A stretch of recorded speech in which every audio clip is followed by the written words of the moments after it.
नमस्कार। आज हम एक बहुत ही चर्चित किताब पर बात करने वाले हैं, रॉबर्ट कियोसाकी की रिच डैड पुअर डैड।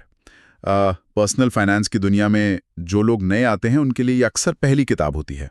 हाँ बिल्कुल। और इसने पैसों को लेकर जो हमारी पारंपरिक सोच है उसको काफी हद तक चैलेंज भी किया है। सही कहा। तो आज हम इसी किताब की एक गहरी समीक्षा करेंगे। हमारा मकसद है इसके जो सबसे अहम और शायद थोड़े विवादास्पद विचार हैं उनको समझना। वो बातें जो हमें पैसे, संपत्ति बनाने और फाइनेंशियल फ्रीडम के बारे में अलग तरह से सोचने पर मजबूर करती हैं। तो चलिए शुरू करते हैं।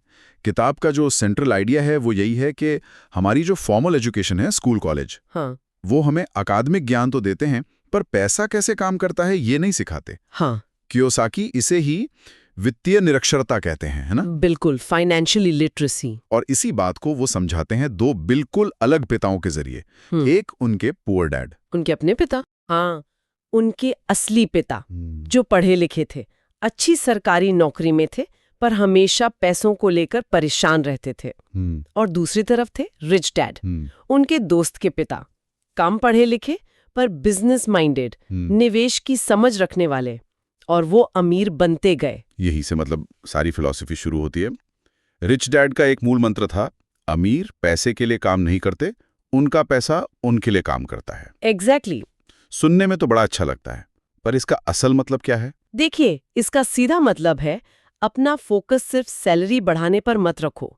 असली फोकस होना चाहिए संपत्ति यानी एसेट्स बनाने पर। एसेट्स यानी? एसेट्स यानी वो चीजें जो आपकी जेब में पैसा डालती हैं रेगुलरली, भले ही आप उस वक्त एक्टिवली काम ना कर रहे हों, जैसे किराए पर दी हुई प्रॉपर्टी, ओके, डिविडेंड देने वाले स्टॉक्स हो गए, बॉन्ड्स हो गए, या कोई ऐसा बिजनेस जो आपने ऑटो पायलट पर सेट कर दिया हो, वो पैसा ला रहा है। और इसके विपरीत होती हैं देनदारियां, लायबिलिटीज। लायबिलिटीज वो हैं जो आपकी जेब से पैसा निकालती हैं, जैसे कार का लोन जिसकी वैल्यू भी कम हो रही है और आप किश्तें भी भर रहे हैं। या फिर एक बहुत बड़ा घर जिसका लोन, मेंटेनेंस, टैक्स, ये सब आपकी जेब से पैसा निकालता रहता है। कियोसाकी का सबसे कंट्रोवर्शियल पॉइंट शायद यही है कि घर एक लायबिलिटी है। हाँ, वो कहते हैं कि जिस घर में आप रहते हैं वो आपकी संपत्ति नहीं, देनदारी है, क्योंकि वो आपकी जेब से पैसा निकाल रहा है, डाल नहीं रहा। ये बात बहुत लोगों को हजम नहीं होती आसानी से। सही बात है, ये पारंपरिक सोच से बिल्कुल अलग है। अच्छा, तो एसेट्स बनाने के अलावा और क्या खास सबक है इस किताब में? एक है अपने काम से काम रखो, माइंड योर ओन बिजनेस। इसका क्या मतलब हुआ? इसका मतलब है कि अपनी नौकरी या प्रोफेशन तो करो, लेकिन उसके साथ साथ अपना खुद का बिजनेस खड़ा करो। और यहाँ बिजनेस का मतलब है आपका एसेट कॉलम। ओके। आपकी नौकरी आपकी जरूरतें पूरी करेगी, लेकिन आपकी संपत्ति, आपके एसेट्स, वही आपको फाइनेंशियली फ्री बनाएंगे। तो साइड में कुछ शुरू करो, निवेश करो, वो आपका असली बिजनेस है। अच्छा, एक और बड़ा इंटरेस्टिंग आइडिया है, अमीर पैसे का आविष्कार करते हैं, द रिच इन्वेंट मनी। ये तो बड़ा रहस्यमयी सा लगता है। इसका मतलब है कि अमीर लोग सिर्फ मौकों का इंतजार नहीं करते, वो अपने फाइनेंशियल नॉलेज और क्रिएटिविटी से नए मौके बनाते हैं।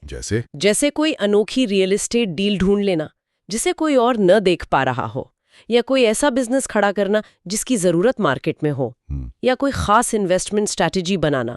इसके लिए चाहिए फाइनेंशियल इंटेलिजेंस। फाइनेंशियल इंटेलिजेंस मतलब अकाउंटिंग की समझ, इन्वेस्टिंग की समझ, मार्केट कैसे काम करता है, कानून क्या कहता है, इन सब की मिली जुली समझ।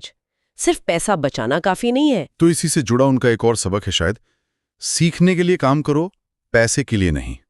Work to learn, don't work for money. बिल्कुल, खास तौर पर करियर के शुरुआती सालों में वो सलाह देते हैं कि ऐसी जॉब्स चुनो जहां स्किल्स सीखने को मिले। कौन सी स्किल्स? जैसे सेल्स, मार्केटिंग, कम्युनिकेशन, लीडरशिप।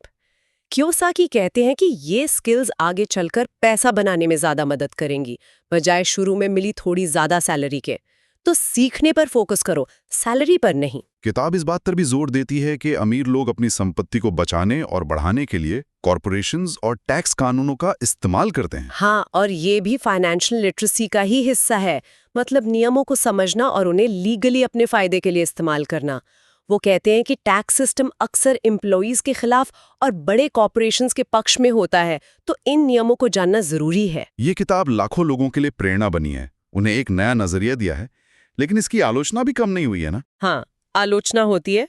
सबसे बड़ी आलोचना ये है कि इसमें प्रैक्टिकल स्टेप बाय स्टेप सलाह की कमी है।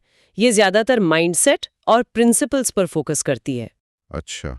कुछ लोग ये भी कहते हैं कि सलाह थोड़ी ज्यादा ही सरल है, मतलब रिस्क को कम करके बताया गया है। और ये जरूरी नहीं कि हर कोई उनकी तरह रियल एस्टेट या बिजनेस में उतना सफल हो ही जाए। ये शायद एडवांस्ड इन्वेस्टर्स के लिए उतनी नई न हो। तो कुल मिलाकर देखें तो ये किताब कोई टेक्निकल गाइड बुक नहीं है, पर यह सोच बदलने वाली किताब जरूर है। ये सिखाती है कि अमीर लोग सोचते कैसे हैं। सही कहा।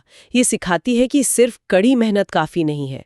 स्मार्ट तरीके से सोचना, अपने पैसे को अपने लिए काम पर लगाना, वो ज्यादा जरूरी है। तो निचोड़ क्या है? निचोड़ यही है, अपने फाइनेंशियल फ्यूचर की जिम्मेदारी खुद लो, पैसों के बारे में लगातार सीखते रहो और संपत्ति बनाने पर फोकस करो, देनदारियां खरीदने पर नहीं।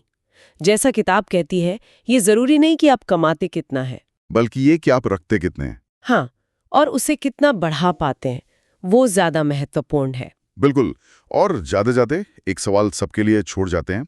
अगर फाइनेंशियल लिटरेसी यानी वित्तीय साक्षरता इतनी ही जरूरी है जैसा कि कियोसाकी और कई एक्सपर्ट्स मानते हैं, तो फिर ये हमारे स्कूलों और कॉलेजों के करिकुलम का हिस्सा क्यों नहीं है? इस पे सोचिएगा जरूर।